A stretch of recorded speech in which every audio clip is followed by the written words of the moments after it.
কি চাচ্ছেন আসলে, আপনি কি চাচ্ছেন, কি হইলে আপনার জন্য ভালো হয়? আমি চাচ্ছিলাম আপনাদের কাছে যে এই একটা বউ গাড়ি হয়, ভিতরে 2টা সিট এবং ড্রাইভারের সিটটা আলাদা, ওই সিটটা যদি আমার হয় তাহলে অনেক যাত্রী হবে আমার, এবং হয়তো আপনাদের আশীর্বাদে আমি বাঁচতে পারবো।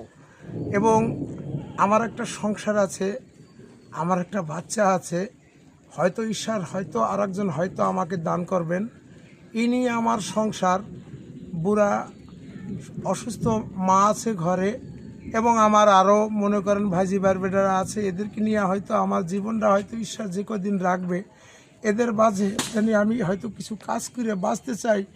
যদি এরকম একটা গাড়ি যদি হয়তো আমাকে আপনারা দেন, আমি হয়তো আপনাদের কাছে অনেক, আমি খুব একটা সান্ত্বনাও পাবো এবং আমি খুব শান্তি পাবো, যাতে এই গাড়িটা দিয়ে হয়তো আপনাদের এই গাড়িটা দিয়ে আমি চালিয়ে আমি সংসার রাখতে পারবো, এবং আমার প্রত্যেক দিনে আমার ওষুধ কেনা লাগে, সংসারের খরচ এগুলা ব্যয় বহন করা। নমস্কার। আমি বলি আগে ইনমানুয়েল সবাইকে।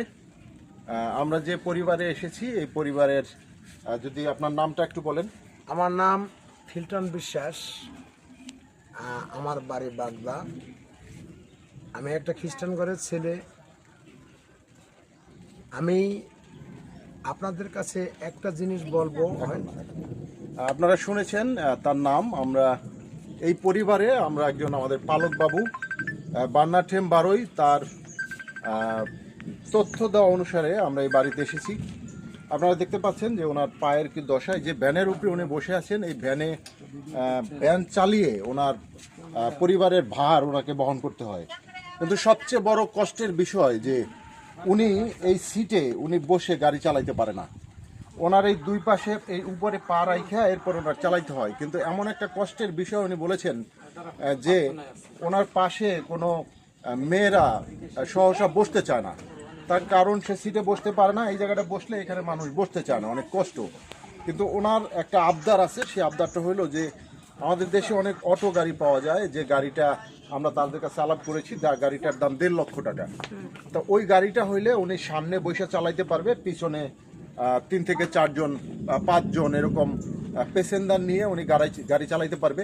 কিন্তু উনি চায় না যে আমি বসে থাকি, আমারে কেউ আইসা খাবার দেউক আমি খাই। কিন্তু ওনার একটা কথা আমাদের কাছে খুব ভালো লেগেছে, সেটা হলো যে উনি চায় যে আমি যেন কর্ম করে খাই। কাজে ওনার একটা দাবি যে উনি যেন কাজ করে খেতে পারে। কাজে আপনারা ওনার মুখ থেকে একটু শুনবেন যে আসলে উনি কি চাচ্ছেন, আসলে আপনি কি চাচ্ছেন, কি হইলে আপনার জন্য ভালো হয়। আমি চাচ্ছিলাম আপনাদের কাছে যে এই একটা